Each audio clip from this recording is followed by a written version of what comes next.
todos nacemos y vivimos condicionados por nuestro contexto. Sin embargo, la noción de que el éxito y el fracaso se merecen está muy arraigada en nosotros. ¿Por qué predomina la idea de que somos recompensados o castigados según nuestros propios méritos o flaquezas? ¿Y cómo pesa esto en nuestras sociedades y en nuestras propias emociones? Hoy en La Letra Chica, meritocracia, herencia bendita.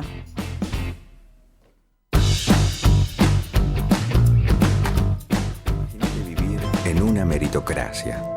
Un mundo donde cada persona tiene lo que merece. Donde la gente vive pensando cómo progresar día a día, todo el día. Donde el que llegó, llegó por su cuenta, sin que nadie le regale nada. Verdaderos meritócratas. Hay un discurso que nos inculcaron desde que nacimos. Si te esforzás y trabajás duro, vas a tener éxito en tu vida. Si sos bueno o buena, Dios te va a premiar y te vas a ir al cielo. Sin pensarlo demasiado tendría sentido, pero ¿todo el mundo tiene las mismas oportunidades para obtener el mérito? Los números de la desigualdad en el mundo, los números del hambre en el mundo, los números de la miseria en el mundo, los números de la concentración de la riqueza en el mundo, hablan a las claras sobre lo ineficiente que es el mundo meritocrático en el que vivimos. Hay un mito de los más calificados, de los que llegan son los más calificados, que se refuta rápidamente con una observación de que, bueno, si supuestamente los que llegan a las pirámides son los más calificados, ¿por qué siempre terminan siendo hombres blancos, mayormente heterosexuales? Los privilegios que se defendían antes esos méritos que se defendían antes nos resultan muy extraños, ¿no? Era la pureza de sangre, el descender de no sé qué casa nobiliaria. Hoy en realidad pues, se apela a otra clase de valores, a otra clase de méritos, pero en el fondo sigue siendo lo mismo, ¿no? Es que los ricos, los poderosos tratan de justificar sus privilegios pues a través de un discurso basado en su supuesta excelencia. La igualdad de oportunidades o el ascensor social han quedado, digamos, derruidas, han quedado destrozadas porque se han utilizado con un efecto completamente opuesto al que se deseaba, ¿no? Esta es un poco la perversión del discurso. Las familias más ricas de Florencia son hoy las mismas que hace 600 años. Este mito de la meritocracia, el mito de que si tienes más es únicamente porque has trabajado más y más duro y mejor y más inteligente que los demás, es una patraña y un insulto a los millones de trabajadores y trabajadoras que se están partiendo la espalda cada día en jornadas interminables y siguen siempre al filo de sortear esa miseria. En este barrio divino que queremos que sea mundo, los meritócratas nunca existieron. Porque acá todos somos clase media alta, blancos, acá no hay negros ni pobres, casi no hay mujeres, o las mostramos comiendo basura y vendiéndose al mejor postor. Acá hay cunita de oro y beneficios desde el principio. No para de toser, trabajando 12 horas, cobra 2 monedas al mes para mantener 4 personas. Y no hable de meritocracia, me da gracia, no me jodas que sin oportunidades esa mierda no funciona. Y no hace falta gente que labure más, hace falta que con menos se pueda vivir en paz. Mándale gas, no te perdás, acordate dónde estás, fíjate siempre de qué lado de la mecha te encontrás. Vengas a molestar, dicen que está todo mal, bueno. Y comenzaremos con la columna de filosofía para encuadrar esta cuestión de que los conceptos son herramientas que pueden ser de enorme utilidad para pensarnos, repensarnos y ser un poco mejores. ¿Es muy ambicioso, Sarasola, le parece? Yo creo que podemos, especialmente con el panel que tenemos hoy, que está más que interesante. Empezamos saludando a Gustavo Pereira, nuestro columnista de filosofía, en su segunda intervención en el ciclo 2022 de La Letra Chica. Gustavo, buenas noches. Buenas noches, ¿cómo están? Bien, ¿y tú? Muy bien, muy bien. ¿Interesado en el tema? Sí, bastante, sí.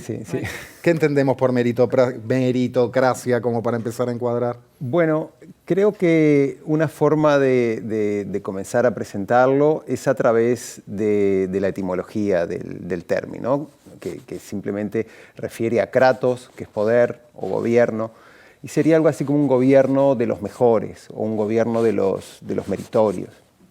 Y que tiene como efecto prácticamente inmediato el generar un criterio normativo que nos permite justificar los lugares sociales que ocupamos, ¿sí? Que nos permite justificar las posiciones sociales que ocupamos y que esa justificación es a partir de la idea de mérito. La meritocracia en general, si bien no en términos absolutos, puede decirse que es bastante poco sensible a las circunstancias arbitrarias que nos afectan. Y esto es porque lo que supone es que somos capaces de llevar adelante nuestro plan de vida simplemente a partir de nuestras elecciones y decisiones. y por lo tanto los resultados que obtenemos son resultados merecidos. ¿Sí? Está profundamente atada a la idea de merecimiento. Y casi siempre esto se utiliza para justificar los mejores resultados, las mejores posiciones sociales, pero también tiene un efecto por contrapartida, como efecto negativo, ¿no?, en quienes no logran semejante éxito social. Entonces, podríamos decir que es una concepción que pretende ordenar las instituciones sociales, que en realidad no hay gobiernos que sean, no hay sistemas de gobierno que sean estrictamente meritocráticos, pero que lo que hace es articular una narrativa de justificación que penetra en nuestra sociedad, que penetra en las sociedades, ¿no?, en la discusión pública, y que presiona, ¿sí?, de diferente forma para modificar algunas de las cosas que nos otorgamos unos a otros como sociedad. Por ejemplo, presiona para debilitar el sistema de protección social, ¿sí?, y puede presionar también para descargar a aquellos que son los mejores, los maya oro, ¿sí?, de algún tipo de gravamen o carga impositiva. Gustavo, cuando hablas de la función que cumple esto en la sociedad, es algo que beneficia a unos pocos, ¿no? Sí, la concepción meritocrática tiende a justificar el beneficio de quienes están mejor posicionados en la sociedad. Y esa justificación está dada porque, por esto que yo decía recién, ¿no?, porque como se supone que nuestras acciones son absolutamente responsables, como de alguna manera no existen circunstancias arbitrarias que sean un verdadero obstáculo para nuestros proyectos, todo aquello que obtenemos está merecido. Es como un sueño de que todo es posible, ¿no? Todo es posible, sí, sí. ¿Qué relación tiene esto con la idea de justicia? Bueno, la meritocracia es parte de una concepción de justicia, o puede entendérsela como una concepción de justicia. En ese sentido es como de los temas, la justicia, ¿no?, de los temas fundacionales de la filosofía, y en particular de la filosofía política. Es una concepción de justicia o se asocia a una concepción de justicia en la medida que lo que establece o lo que pretende establecer es una cierta forma de distribuir las cargas y los beneficios que obtenemos en una cooperación social o en la cooperación social que media nuestra vida en la sociedad.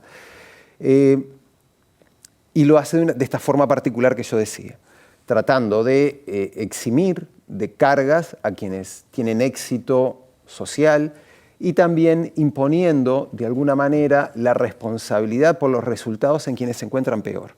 Claro, y esto es porque no es mínimamente sensible esta concepción a la vulnerabilidad que tenemos como seres necesitados. Es decir, todos nosotros, creo que ustedes lo decían en la apertura, estamos afectados por circunstancias, ¿no? Y por o sea, nunca encarna un contexto en esto. Claro, y por circunstancias arbitrarias. Por ejemplo, el nacer en un cierto hogar, en un barrio, con una familia con determinadas características, el ser estimulado por nuestro entorno, en fin, que hace que capaz que alguien desarrolle sus capacidades porque tuvo la suerte, y esto es importante también porque eso es una circunstancia arbitraria, la suerte de encontrarse con un profesor en el liceo que le dijo: vos tenés que ser astrónomo, estudiá matemáticas, estudiá física, la astronomía es lo tuyo. Y capaz que eso determinó su vida. Y eso es algo arbitrario. Porque siempre pensamos, o muchas veces, en las circunstancias económicas. Si naciste en una familia con plata o sin plata. Por supuesto que ahí hay una base, una infraestructura, una base fundamental. Pero va mucho más allá también. El azar juega de mil maneras, ¿no? Sí, por ejemplo, en tener el ser parte de una familia que estimule nuestros talentos. Claro. Por ejemplo. Y también aquí yo creo que es interesante el poner un contraste entre esta concepción de justicia y otras que podemos decir que de alguna manera articulan el sentido de justicia de nuestra sociedad, ¿no? Y que es bastante más sensible, al menos lo que históricamente Uruguay ha constituido como su sentido de justicia, es bastante más sensible a este tipo de circunstancias que lo que la meritocracia supone. En Uruguay históricamente hemos tenido una búsqueda o un intento de diseños institucionales que aseguren mínimos de justicia, ¿sí? Mínimos de dignidad, aquello que le permite a un ciudadano poder llevar adelante su plan vital. Y cuando esto no está presente, tendemos a ser muy críticos cuando se retasea tal cosa. Entonces me parece que este es un buen contraste para hacer. Es decir, la meritocracia, en mi opinión, entendida de esta manera, ¿sí? Ahora después vamos a ver si el mérito solamente es entendible de esta forma, ¿no? Pero la meritocracia es algo bastante anómalo para la mayoría de la sociedad uruguaya y para su historia. Pero no nos hemos acostumbrado a la injusticia, hablando de justicia, no nos hemos acostumbrado al sufrimiento de los que nacen sin oportunidades. ¿No hemos hecho cáscara? Sí, tal vez ¿Cáscara sí. meritocrática? Puede ser, puede ser. No sé, digo. Puede ser que tengamos algo de eso, sobre todo a la hora de atribuir responsabilidades. Pero lo que yo pienso es, Uruguay tiene un sistema educativo gratuito y universal. ¿Sí? Yo el otro día les decía a mis estudiantes que, contándoles que cuando yo hice mi doctorado tuve que pagar un montón de plata en una universidad pública. Les decía, miren, eso de empezar en el preescolar y terminar en el doctorado sin pagar un peso, eso es solo de Uruguay. ¿En qué país fue de pasadita? En España. En España. El sistema de protección sanitaria también hace a esos mínimos de dignidad, que tiene un alcance prácticamente universal. Y también tenemos todo un sistema de protección social hacia los más vulnerables, que si bien ha tenido algún embate últimamente, se ha desarrollado con bastantes fortalezas en las últimas décadas. Yo creo que eso es importante y eso entronca con viejos programas que son parte de nuestro imaginario, como asignaciones familiares, ¿sí? Entonces, creo que hay un sentido de justicia que asegura esa protección, independientemente de que tengamos, y es cierto lo que vos decís, de que hayamos tenido en los últimos tiempos una narrativa de justificación que tiende a culpar a los más vulnerables de su situación, y que en eso entronca bastante con esta idea de meritocracia. Claro, ahí quizás también, pensando un poco en lo que tú estás diciendo, al reforzar este tipo de relatos, ¿no? de responsabilizar a la persona, decirle, bueno, vos tenés estas posibilidades y ahora está en vos, o sea, el esfuerzo es tuyo, es una forma también de sacar...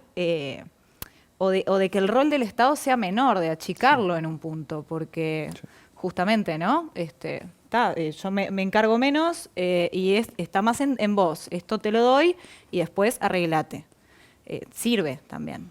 Sí, es una forma de que el Estado se retire. Claro, o sea, digo, sirve para eso justamente, ¿no? Sí, y bueno, yo lo que creo es que eso es algo bastante difícil de aceptar por cualquier sociedad democrática, ¿no? Lo que tenemos que tratar de asegurar, o lo que una sociedad justa pretende garantizar, es justamente la condición de ciudadanía. Y la condición de ciudadanía en un contexto como el que estamos viendo, yo la verdad que no puedo verla que se pueda asegurar mínimamente.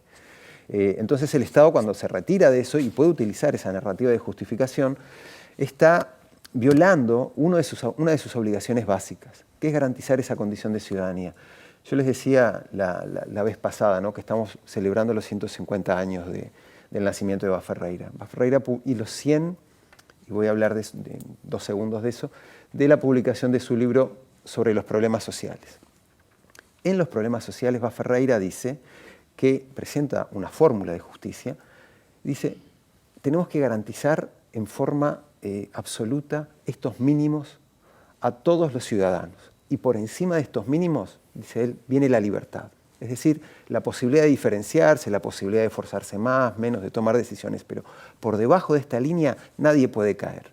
Creo que Bas Ferreira es, de alguna manera, una forma de encarnar en su personalidad al mejor Uruguay. ¿Cómo se relacionan meritocracia? Es en este sentido que se relaciona, del que venís hablando, con el bien común, porque hay un libro del año 2020 del filósofo estadounidense Michael Sandel que le entra de lleno al asunto y dice: la tiranía del mérito, dice el título, la tiranía del mérito, 2 puntos, ¿qué ha sido del bien común? Es por ahí que si uno piensa que se maneje cada uno, se abandona el objetivo primordial del bien común. Sí, el trabajo de Sandel está pensado especialmente para su país, ¿no? El American Dream, sí, el sueño americano, esa cosa del... la excepcionalidad del que se pudo imponer a su contexto espantoso, exacto, y tuvo éxito igual, que es 1 en 1.000.000, sí, etc. El self-made man, ¿no? Es decir, la posibilidad de construirnos, de hacernos, de hacer nuestros sueños y que, como vos decís, es algo capaz que se puede ver, no sé, en Ford y en Edison y después, bueno, alguno más seguramente habrá, pero que es una narrativa de justificación que lo que hace es estimular el individualismo y socavar las relaciones interpersonales de solidaridad. Entonces, claro, el bien común se resiente profundamente en esto. Y es una forma también, esta meritocracia, de aplacar nuestra conciencia, porque pienso, si la meritocracia marca que la que le va bien, el que le va bien, algo habrá hecho para estar ahí, también podemos pensar, algo habrán hecho, pienso en épocas muy oscuras de mi país y en el algo habrán hecho de la dictadura, ¿no? Para calmar conciencias de la gente que estaba marchando presa y desaparecida. Bueno, los que están sufriendo hoy por marginalidad, de la mano de la meritocracia, si pienso algo habrán hecho para estar tan hundidos, también calma mi conciencia y yo no tengo nada que ver. Sí, eso es así. ¿O es muy grueso lo que estoy planteando? Puede ser así. Lo que claramente hace la meritocracia es colocar el peso de la responsabilidad en el individuo y no en las instituciones. Y eso tiene que ver con lo que vos, Maite, decías, estábamos charlando recién. Es decir, el Estado puede retirarse porque lo que hace la meritocracia es colocar en el propio individuo la posibilidad de superar la pobreza o de lograr el éxito y exime a las instituciones de su verdadera responsabilidad. Luego exime a la sociedad. Digo, pues muchas veces en Uruguay también tenemos ese defectito de pensar Estado igual gobierno, Estado todo, sociedad toda, nuestra responsabilidad de que los que no tienen suficientes elementos para ser libres no los tengan. Sí, responsabilidad que tenemos, no solamente tiene el Estado, sino que tenemos todos a la hora de presionar, a la hora de exigir, a la hora de decir la pobreza es algo inaceptable, es algo que lo que muestra es un fallo de la democracia, o sea, la pobreza es un fallo de la democracia y tenemos que transformarlo, tenemos que garantizarle a las personas que puedan tener esos mínimos que les permitan ser ciudadanos plenos. Podemos decir, porque pensando en esto, ¿no? de la idea del mérito y bueno, y el esfuerzo personal de cada uno, cada una, de bueno, vos podés, ponete las pilas, no importa dónde hayas nacido. ¿Es funcional esto al sistema en el que vivimos, el sistema capitalista, por ejemplo? Es decir, rompete el lomo aunque ganes 2 pesos que vos salís solo. Sí, eso puede ser funcional, sí. Pero me imagino porque aquí hay algo también, la primera respuesta es sí, puede ser funcional.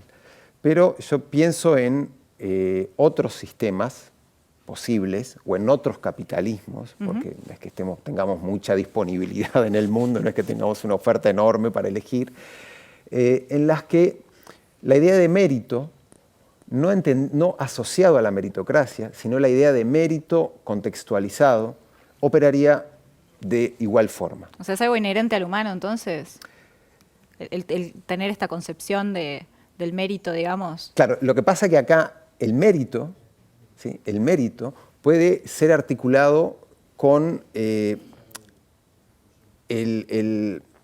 desarrollo individual, puede ser articulado con aquello que es esperado en ciertos contextos, puede ser articulado incluso con la excelencia.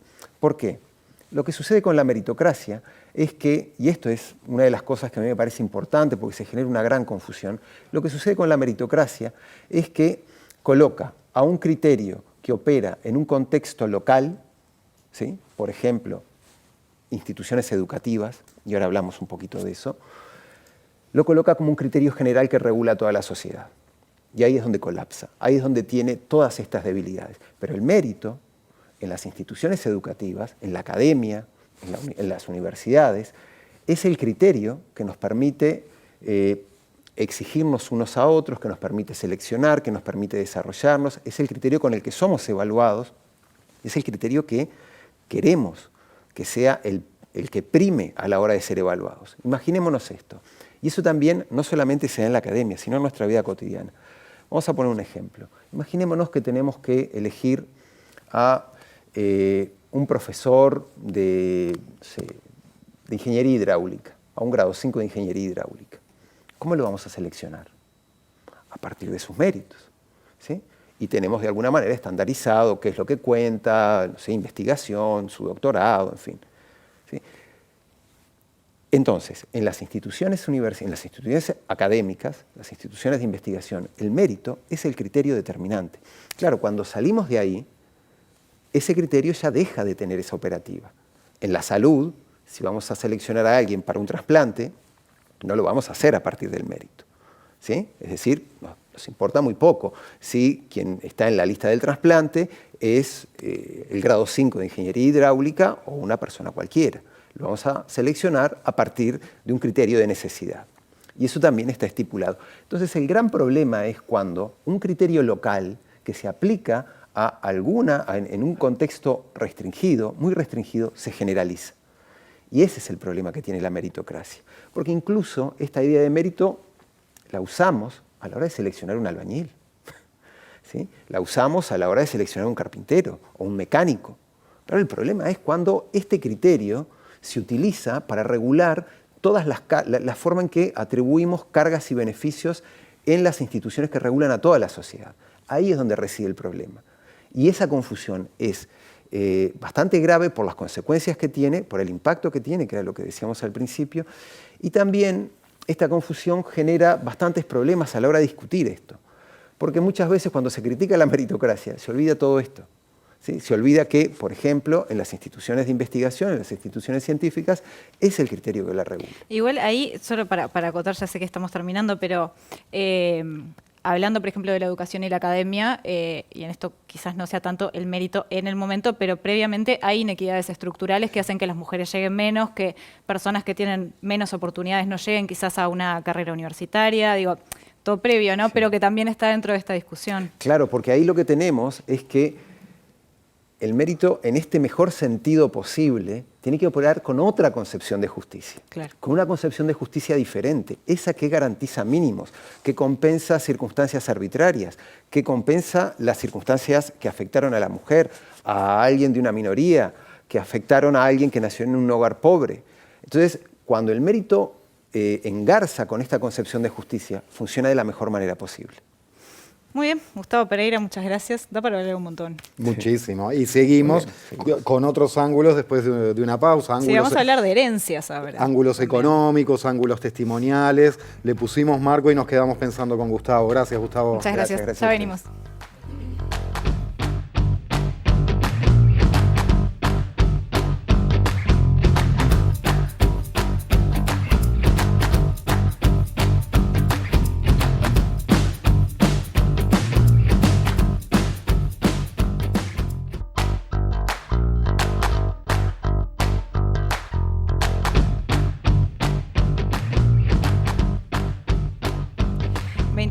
Pasan de las 9 de la noche y seguimos con la letra chica. En Uruguay, en nuestro país, el 1% de la población más rica concentra ingresos que equivalen al 50% de la población más pobre y además los bienes heredados constituyen más del 30% de la riqueza total de nuestro país. ¿De dónde salen estos datos? Bueno, del libro Los de Arriba, Estudios sobre la riqueza en Uruguay, que fue editado por FUCBAM y coordinado por el licenciado en Trabajo Social y magíster en Historia Económica, Juan Jaimonat, a quien ya les damos la bienvenida.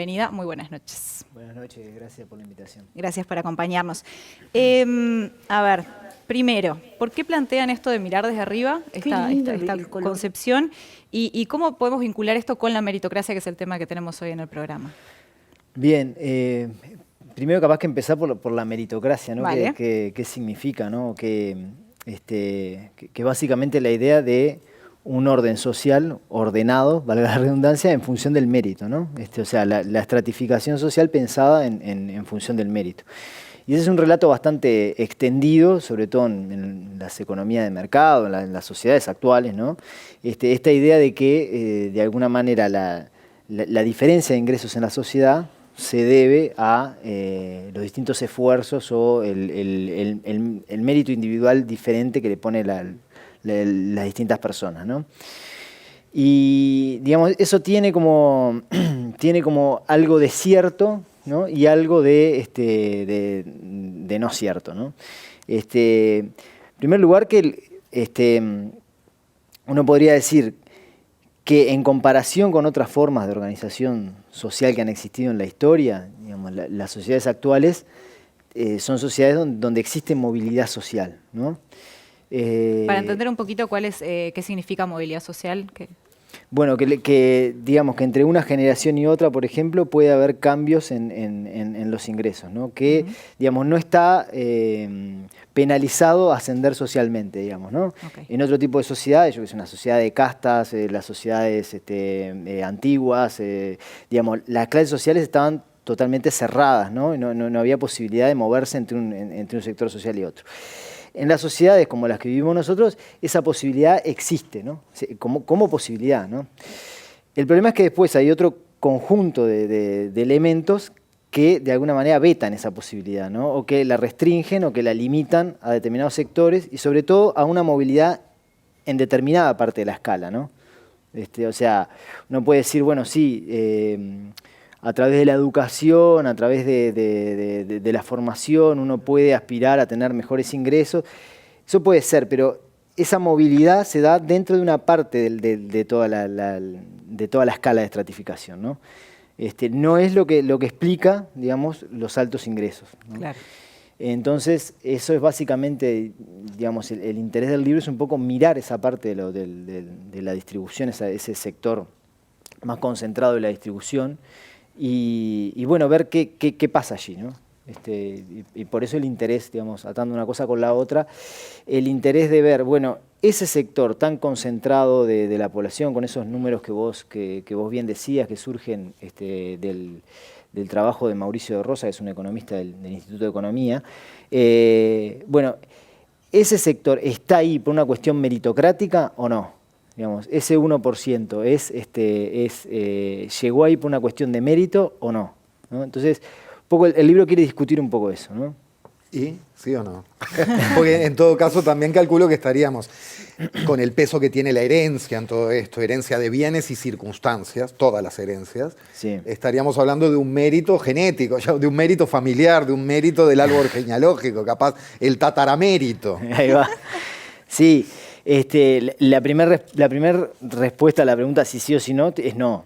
O sea, cuando uno mira la punta de la distribución, o sea, dentro de la distribución del ingreso, el porcentaje de personas que gana más, ¿no? Uno se encuentra con que esos ingresos no provienen en mucho mayor medida de ingresos por renta de capital que por salario, pasividades, ¿no? Entonces, cuando miramos de negocios propios. Exactamente. Entonces, cuando miramos el vértice superior, lo que estamos viendo, o lo que explica ese vértice superior, es una diferencia en la propiedad del capital, digamos, ¿no? O sea, fundamentalmente, ¿no? En la propiedad y en el control del capital, porque también hay altos ingresos ahí asociados a cargos de gestión, cargos de gestión muy altos en determinadas grandes empresas y demás. Pero, digamos, cuando estamos analizando el vértice superior, no encontramos a Radi, ni encontramos a los del GACH, ni encontramos a gente que se recontraformada y muy meritoria, sino que encontramos digamos, los grandes propietarios de capital. Bueno, me acuerdo que en las novelas de Balzac, muy preocupado por estas cuestiones, siempre decía, yo no entendía, era más o menos chico, tampoco era un niño, ¿no? Pero era un adolescente leyendo a Balzac, y decía, pues fulanito que tenía una renta de tantos francos anuales. Yo decía, ¿qué quiere decir que tiene una renta? Claro, que la recibe sin mover un dedo, es decir, que nada, recibe alquileres de personas que alquilan sus propiedades o sus tierras o lo que fuere. Claro, o sea, digamos, para no caricaturizar en extremo, ¿no? Digamos, sí. No es gente que no esté trabajando o que vive así echada para atrás, ¿no? Pero es gente cuyos principales ingresos provienen de rentas de capital, que puede ser renta de capital que al mismo tiempo gestiona, de que al mismo tiempo conduce sus empresas, o colocación de activos financieros en distintos lados, o sea, pero digamos, no es tan caricaturesco, digamos, pero sí que tiene que ver con la propiedad y la gestión del No es que mueva un dedo, es que el movimiento de un dedo le genera 100.000 veces más beneficio que el movimiento del cuerpo entero a una persona que no fue favorecida por las circunstancias. Sí, exactamente. Y en esto, entonces, ¿cuál es el rol que juegan las herencias? ¿Esos capitales que mueven, son heredados o no? ¿O encontraron algo de esto? Bueno, en el Uruguay, además, se mezcla un componente. En Uruguay y en varios países de la región se mezcla un componente particular, que es que cuando uno mira las grandes empresas, se encuentra con son empresas familiares y de capital cerrado, o sea que no es, digamos, acá la bolsa de valores cotiza muy pocas empresas, entonces la variación accionarial de las empresas es bastante pequeña. las grandes son por lo general cerradas y el paquete accionarial de las grandes está muy concentrado en determinados grupos familiares, ¿no? Entonces, la familia, digamos, como institución, tiene como un papel muy importante para explicar la desigual distribución del ingreso. Entonces ahí, sí, claramente, la herencia como institución que hace, que traspasa de una generación a otra, en el caso de un capitalismo de fuerte lógica familiar como el uruguayo, tiene mucho para explicar de eso. De hecho, el dato ese que vos leías de que el 30% de la riqueza es heredada, en realidad ese dato está bastante subestimado porque está hecho en base a una encuesta que, o sea, si yo heredo una casa, la vendo y con esa plata me compro otra, digamos, esa encuesta no registra como que yo me compré esa otra casa con una herencia, porque yo la vendí la que heredé. Entonces, es un piso, ¿no? O sea, ese 30% es de ahí para arriba, que es la riqueza heredada. Sabemos a su vez que la herencia se distribuye todavía peor que el ingreso y que la riqueza. Para tener una idea, más del 80% de los negocios los hereda el 1% de la población más rica. Entonces, claramente sí, y digamos que la herencia es una institución totalmente contraria al relato meritocrático, ¿no? Porque es justamente lo opuesto, digamos, no es la riqueza por el mérito y el esfuerzo, sino que es la riqueza por méritos y esfuerzos anteriores de otra generación, pero no del mérito y el esfuerzo propio. Entonces, digamos que es como una fuerza que contrarresta un poco. Por eso yo cuando decía, existe la posibilidad de movilidad social en las sociedades en que vivimos, sí, pero hay fuerzas que la contrarrestan. Esta es una, por ejemplo, ¿no? Porque concentra cada vez más. Claro, porque vos tenés un capital bastante concentrado en pocas familias que a su vez se heredan a sí mismas, y que entonces los puntos de partida son absolutamente diferenciales. Entonces, por más que vos tengas esfuerzos iguales, si partís de puntos distintos, vas a tener llegadas distintas. No es como empezar a correr una carrera correr 2000 metros y empezar en el metro 1000 o empezar en el metro 0. Digamos. Obviamente que empezar en el metro 1000 tiene más facilidad para llegar al 2000 que empezar en el metro 0. En esto que comentabas de lo que queda entre familia, pienso también... Porque hay algo que quizás uno piensa que se da, y de hecho se da un poco esta autoexclusión muchas veces de las personas más acaudaladas, o que viven en barrios privados, o que van a ciertos clubes, o que se mueven, van de vacaciones a los mismos lugares. Además de eso de la herencia dentro de la familia, ¿se da como casamientos entre esas familias poderosas? O sea, no sé si me explico con la pregunta. Sí, claro, como es interesante lo que planteas, porque, digamos, como...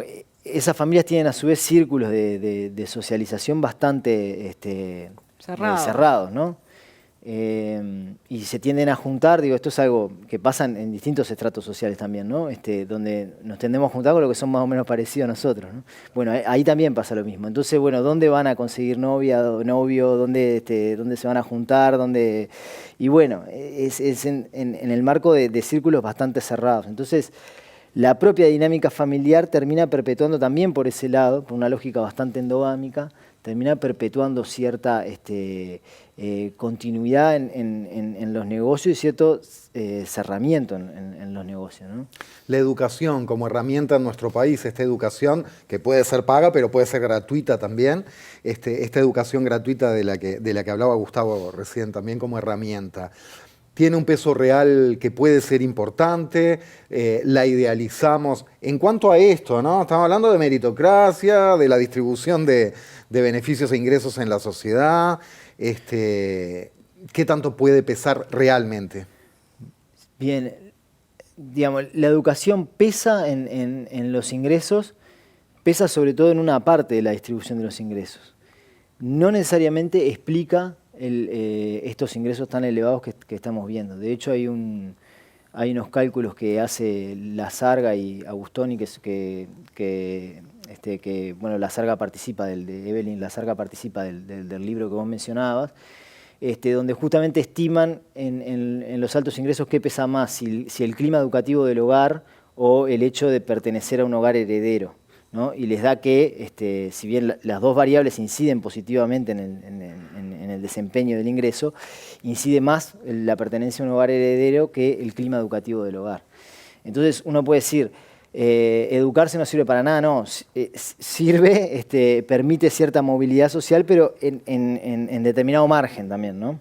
Lo que vos decías al principio. Exacto. Y aparte que son muchos factores, además de la educación nada más, ¿no? Claro, pero esta cuestión de que como es gratuita y abre puertas y son posibilidades, está bien, pero hay como un Olimpo, entonces, digamos. Exacto. Y después sí. unas reglas de juego para otros mortales. Sí, hay un Olimpo y hay después circunstancias también, Claro. ¿no? Que claramente no es lo mismo el esfuerzo para educarse de, yo que sé, de un hogar que tiene las necesidades básicas cubiertas que de una persona que hace un hogar que no tiene las necesidades básicas cubiertas o, no sé, un hogar con determinada seguridad o solvencia material que en un hogar donde no, digamos. Ahí ya entran otro montón de circunstancias sociales que claramente inciden, ¿no? Y en cuanto al peso también, en esto de la meritocracia, ¿no? O algo que la contraviene o la contradice. El peso que puede tener, digamos, la fortaleza económica, la riqueza de una persona o de una familia en la participación política de un país, porque ahí directamente es también participar encima de las ventajas de contexto, participar en las decisiones que hacen las reglas de juego de convivencia. Vemos 2x3, ¿no? Que en algunos proyectos de ley que tienen que ver con tierras, me excuso, porque está lleno de terratenientes el Parlamento, etcétera. Sí. También, mirá que no quiero caricaturizar, quiero echar una mirada honesta sobre lo que pasa, pero también ver hasta qué punto las cosas pueden cambiar o no. Bueno, ese es un elemento importante. Si además participan en las decisiones políticas, se establecen reglas de juego. Bueno, sí, yo diría que digamos, este vértice superior tiene mayor facilidad de acceso a la política, ¿no? Por distintas vías. Una vía puede ser la representación parlamentaria. De hecho, si uno mira la composición del Parlamento, los datos que están ahí en el libro son de periodos anteriores. Ahora debe haber aumentado eso. Pero la representación del empresariado en relación a lo que ocupa el empresariado en la población estaba bastante sobrerepresentado en el Parlamento, ¿no? O sea, digamos, había más parlamentarios que venían del mundo empresarial en términos proporcionales al Parlamento en su conjunto que empresarios en términos proporcionales a la población, ¿no? O sea que ahí ya tenías una sobrerepresentación.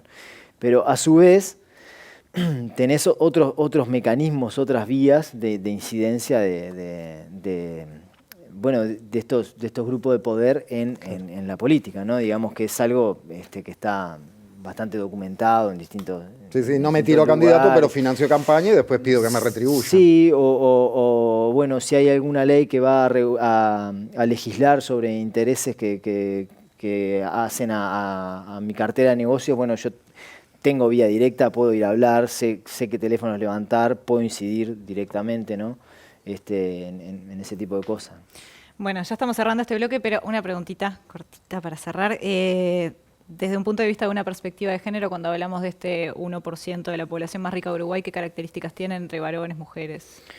Y bueno, son los datos que hay de esto, particularmente a partir de los trabajos, como ya conté, de Mauricio de Rosa y otros economistas ahí de Cones, que son varones viejos, ¿no? Viejos y blancos seguramente también. Bueno, ese no sabemos, pero sí, posiblemente, ¿no? De hecho, cuando uno mira... un ejercicio que uno puede hacer es mirar los directorios de las empresas más grandes del Uruguay y es muy poca la presencia de mujeres y aún menor la dirección de mujeres, o sea, ocupar el puesto de presidenta del directorio de las empresas es aún menor. En las cámaras empresariales, si uno ve también la participación de mujeres en el mundo de las gremiales empresariales, también es bastante bajo, bastante más bajo que si uno lo compara con otros espacios como el sindical, ¿no? La gremial de trabajadores, o sea, está bastante más abajo. Y sí, es un mundo bastante masculinizado, ¿no? Entre otras cosas también porque esa lógica familiar también actúa ahí, ¿no? Y la lógica familiar, ahora estamos deconstruyendo un poco eso, pero la lógica familiar es una lógica patriarcal, ¿no? Fuertemente patriarcal, sí, ¿no? Herencia de varón a varón. Es de varón a varón. Incluso hay, yo que hago un poco de historia económica, me he encontrado mucho con historia económica del mundo empresarial, con que muchas veces hereda el yerno, ¿no? Cuando tiene una hija, el que hereda los negocios y se sigue haciendo cargo no es la hija, es el yerno, ¿no? Esa es la figura masculina que existe en la familia. Un clásico. Juan Yaimanat, muchas gracias. Si quieren leer el libro, busquen en internet porque está digital. Los de arriba, estudios sobre la riqueza en Uruguay. Está el link, lo pueden leer entero ahí en PDF, así que bueno. Y nos metemos hecha la recomendación. A la vuelta, gracias Juan, un placer. No, gracias a usted. A la vuelta de la pausa, en una mezcla entre testimonios y reflexiones, porque charlaremos con Karina Núñez, que es la presidenta de la Organización de Trabajadoras Sexuales del Uruguay, hablando de ella y de sus compañeras y sus vivencias, movilidad social, méritos. Ya venimos.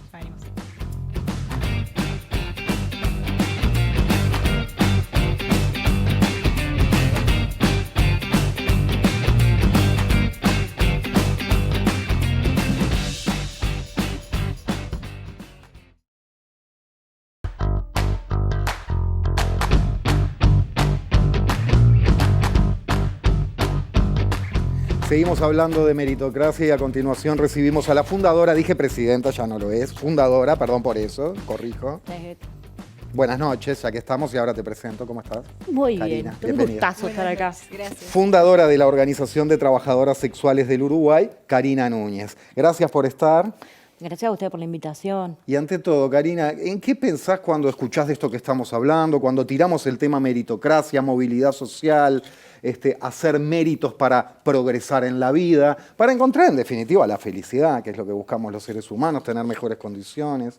¿Cuáles serían tus primeras reflexiones desde tu experiencia y la percepción de tus compañeras también, ¿no?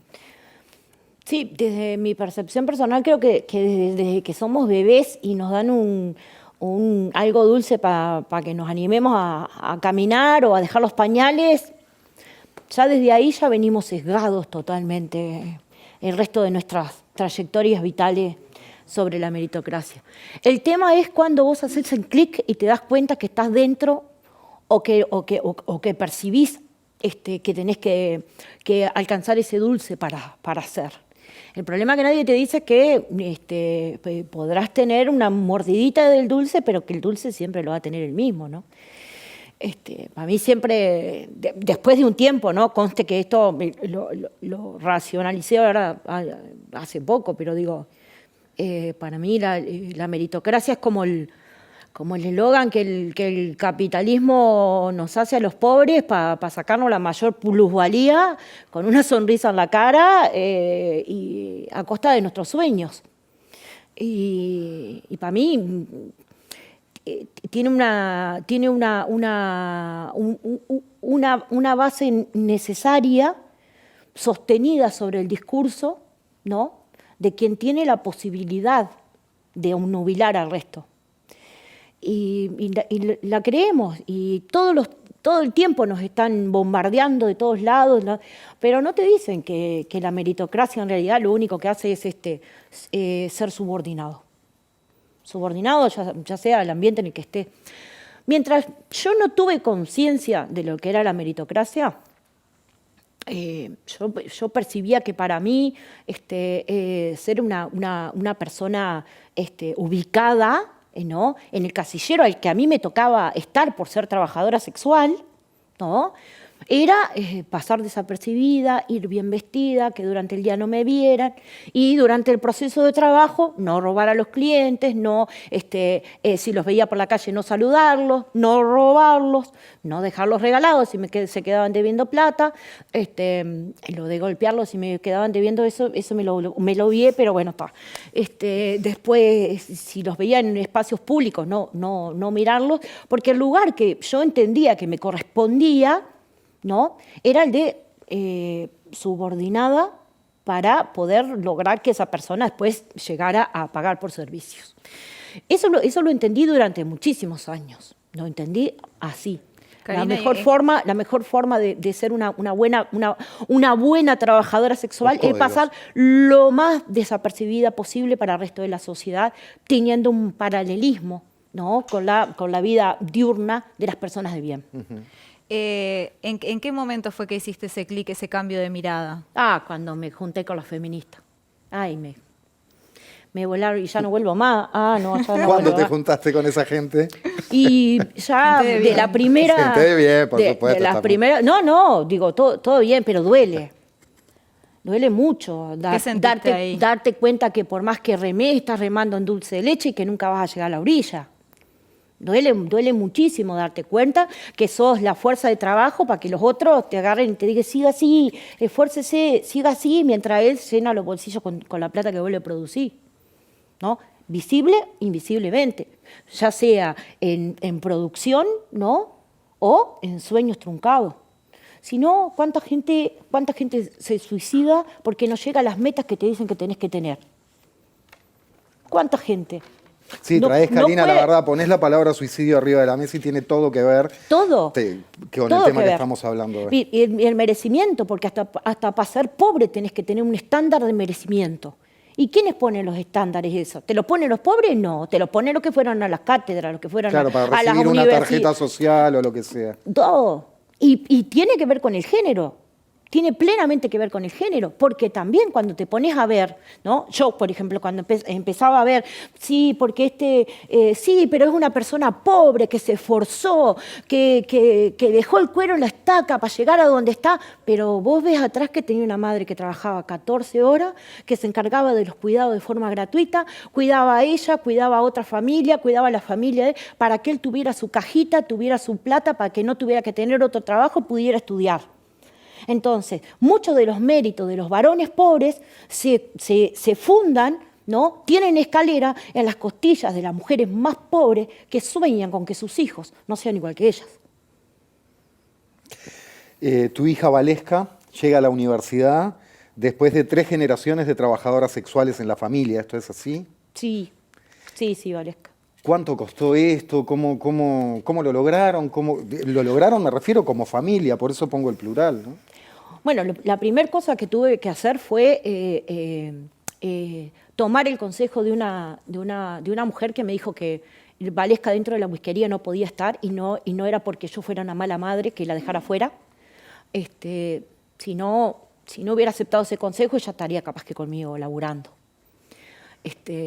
Y la otra dependió muchísimo de María Lina y de Miguel, que cuando quedé embarazada de los mellizos y no pude pagar para que la cuidaran, dijeron, no, se queda acá y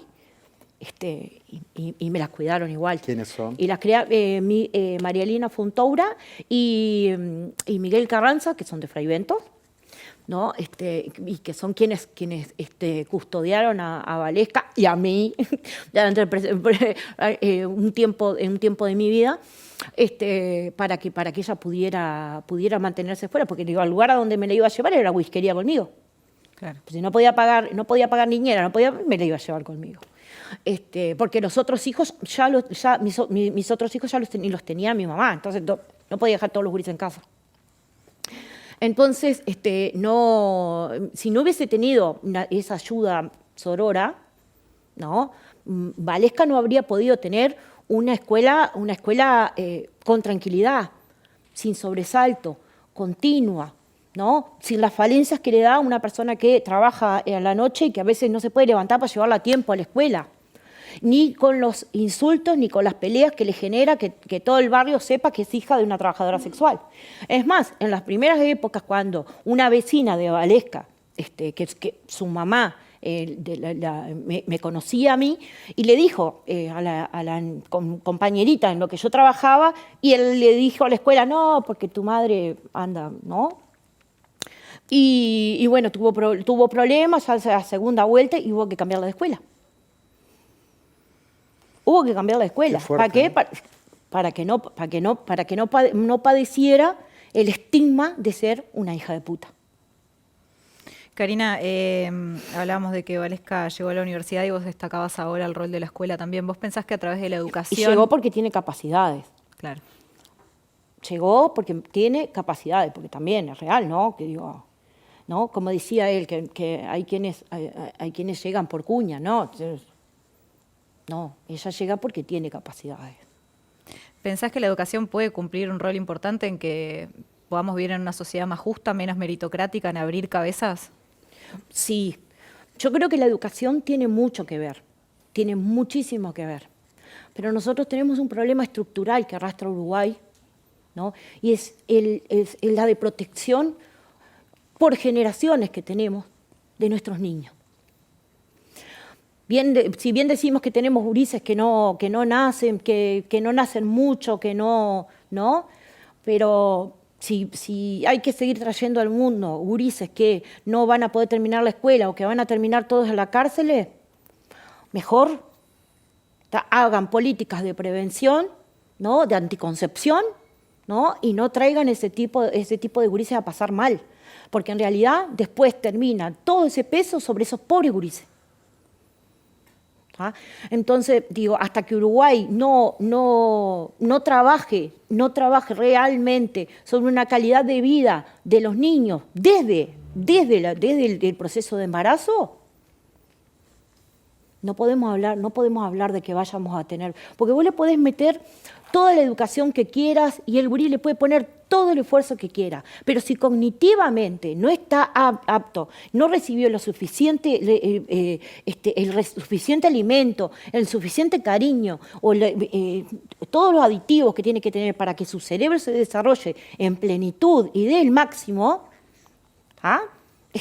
No va a ser lo mismo, no es una cuestión de tener ganas o no tener ganas. Nunca va a ser lo mismo, pero nunca va a ser lo mismo. Y además otra cosa, tenemos un sistema educativo que lo que hace es adoctrinar a los gurises pobres para que sean obreros. No tenemos un sistema educativo que les enseña a que sean todos libres pensadores y que sean todos unipersonales.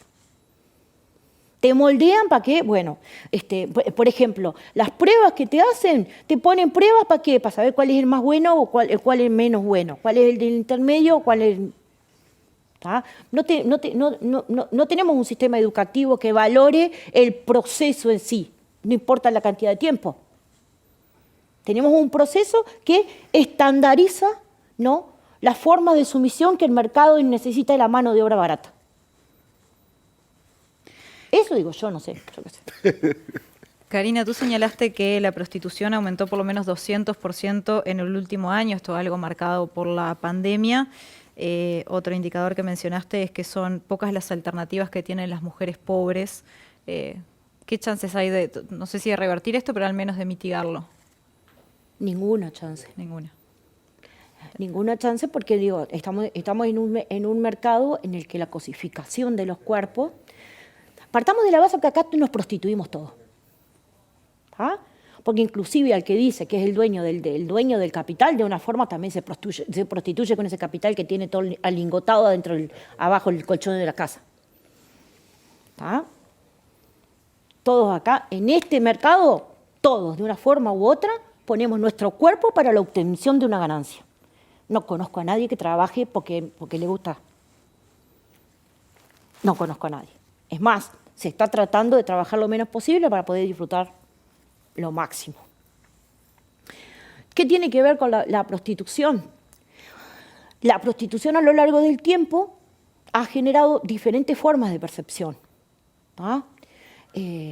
Desde que a nosotros se nos moraliza, ¿no?